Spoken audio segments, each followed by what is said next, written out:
The motor of a watch window can be a bit tricky, but with the right tools and instructions it can be done. Here are the steps to replacing a motor in a watch window.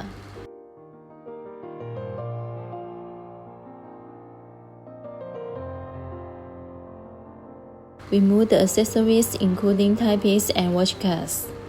Use red hat screwdriver to take out the black pad inside the holder. Use Sweeney screwdriver to take out the screw in the middle of the turntable. Take out the rotating car. Gently remove the 4 protection back doors and use Sweeney screwdriver to take all screws out. Gently pry it open with a tool and the holder will be completely removed. You can use corny screwdriver or Finney screwdriver.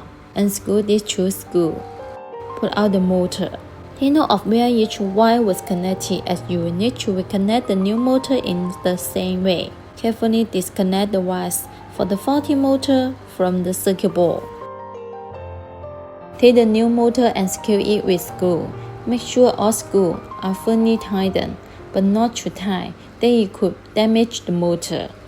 Connect the wires in the exact same way the old motor was connected.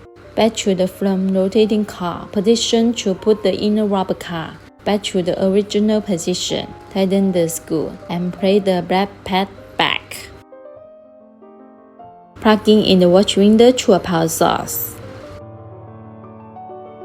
Once you are sure the new motor is working correctly, remove the power source and reattach the watch window's ball.